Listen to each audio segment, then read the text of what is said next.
अभिनंदन और अभिवंदन।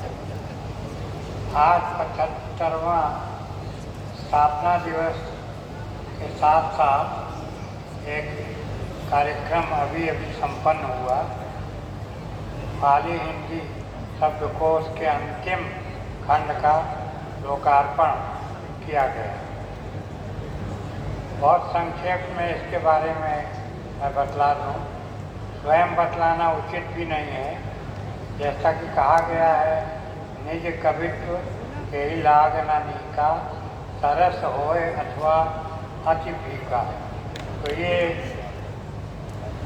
इसकी गुणवत्ता किस प्रकार की है, कुछ उपयोगी है या नहीं है, इसका निर्णय भविष्य में इसको पढ़ने वाले जो हिंदी भाषी लोग उत्सुक हैं पाली और भगवान बुद्ध के वचनामृत का स्वाद लेने, वो लोग, उन लोगों के लिए यदि ये शब्दकोश थोड़ी सी भी मदद कर सकेगा तो हम समझेंगे कि हमारा जो परिश्रम है और महाविहार की जो महत्वाकांक्षी परियोजना का समय साध्य कार्यक्रम है वो सफल हुआ। मैं इस भूमि को नमन करता हूँ, नालंदा और मगध की भूमि। यह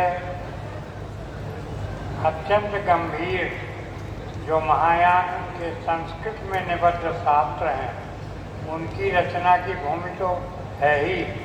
साथ ही साथ हमें स्मरण रखना है कि जिसे आज हम पाली कहते हैं, वो पाली भी उस समय मागधी थेरवादी परंपरा ने पाली कभी नहीं कहा, उसने मागधी, क्योंकि मगध की इसी भूमि में विचरण करके भगवान बुद्ध और मगध के 3 सुपुत्र शिष्य सारिपुत्र, मोगलान और महाकाश्यप, इन्होंने जो उपदेश दिए जिस भाषा में, वो उसको उन्होंने मागधी कहा।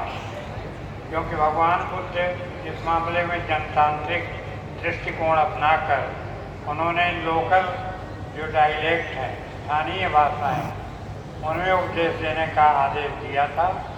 तो पाली के लिए भी ये मगध भूमि, नालंदा की भूमि अत्यंत महत्व की है। दुर्भाग्यवश जो भी ऐतिहासिक कारण रहे हों, पाली यहाँ से विलुप्त हो गई बहुत सदियों तक। किंतु जब स्वतंत्रता संग्राम, राष्ट्र की महत्ता, राष्ट्र की श्रेष्ठता, सभी क्षेत्रों में अतीत की समृद्धि सिद्ध करनी थी, तब बहुत लोगों ने काम किया। और जो हमारे पड़ोसी देश श्रीलंका, दक्षिण पूर्व एशियाई देश, उन लोगों के बहुत बड़ा बलिदान, बहुत बड़ा योगदान, पाली जीवित रह गई और 19वीं सदी में भारत में पुनर्प्रवेश हुआ। लेकिन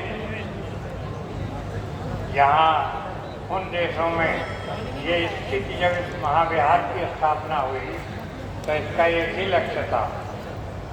लक्ष्य ये था कि नालंदा के जो ज्ञान परंपरा है, समृद्ध ज्ञान परंपरा, उसका पुनरुद्धार किया जाए, पुनर्जीवित किया जाए। इसी क्रम में इस महाविहार के, मैं और विस्तार नहीं करूँगा, 2 बड़े काम थे। कालजयी, जिसने कि जो हमारी विलुप्त धरोहर है उसको जीवित करने में बहुत बड़ा योगदान किया। पहला काम था भगवान बुद्ध के जो वचन मागधी में मौखिक रूप से उन्होंने लिए थे और उनके शिष्यों ने संग्रह किया था, जिसका नाम पाली त्रिपिटक है। वो हमारे किसी भी भारतीय लिपि में उसका कोई संस्करण नहीं था। 1956 में जब भगवान बुद्ध की 25वीं निर्वाण जयंती हुई, तो इसी संस्थान के द्वारा पहली बार किसी भारतीय लिपि में 41 खंडों में त्रिपिटक निकाला गया, जो एक कालजयी रचना अभी तक सिद्ध हुई है। पूरे विश्व में उसको, उसकी गुणवत्ता की प्रशंसा हुई। और इसके उपरांत क्योंकि पाली प्राचीन भाषा परंपरा में भी विलुप्त, तो जो हिंदी भाषी लोग यदि उनको पढ़ना चाहें, समझना चाहें, तो उनके लिए कठिनाई थी। इस क्षेत्र में भी हमारे देश में बहुत काम नहीं हुआ था। यूरोप में जहाँ अंग्रेजी सहित अनेक भाषाओं में शब्दकोश, मानक शब्दकोश निकले, भारत में नहीं थे। तो इस महाविहार ने संकल्प लिया, एक महत्वाकांक्षी परियोजना बनाई, इस अभाव की पूर्ति की गई। अब ये आज उसका अंतिम खंड का मंत्री महोदय द्वारा विमोचन किया गया। आशा ये की जाती है कि अनेक विशेषताएं हैं, जब पाठक पढ़ेंगे, ये केवल शब्द और शब्द का अर्थ नहीं है, इसमें प्रयास किया गया है कि जो संदर्भ हैं त्रिपिटक के, उन संदर्भों को ध्यान में रखते हुए ही शब्दों के अर्थ का भी निश्चय किया जाए।